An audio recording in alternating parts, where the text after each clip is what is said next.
Des cerfs-volants dans le ciel de Rawalpindi au sud d'Islamabad. Ils célèbrent selon la tradition au Pakistan l'arrivée du printemps. Mais ici dans le Pendjab, l'activité illégale depuis plusieurs années et depuis janvier dernier, passible de 5 ans d'emprisonnement. Ce jeune homme qui préfère garder l'anonymat prend tout de même le risque de s'adonner à sa passion. Lorsque le printemps arrive, c'est l'occasion de profiter du temps en faisant voler des cerfs-volants. Mais lorsque la police arrive, nous nous enfuyons en sautant d'un toit à l'autre.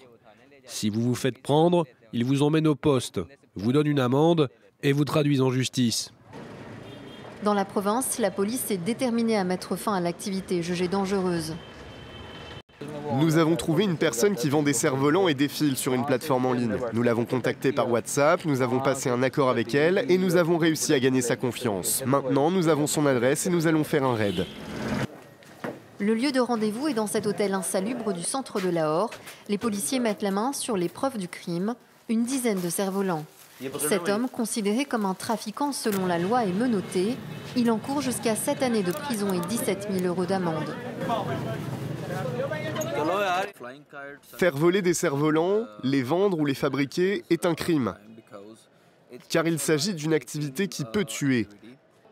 De nombreuses personnes sont tuées simplement parce que les fils utilisés sont assez durs pour couper la gorge des gens. Des dizaines de personnes ont été tuées au cours de ces dernières années en raison des drisses en fil de fer recouvertes d'éclats de verre, une technique utilisée pour couper les fils des autres joueurs.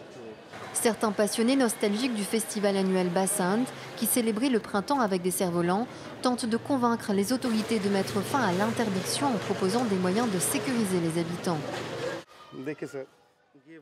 Voilà une bonne solution. Vous l'attachez à la poignée de vélo à l'avant.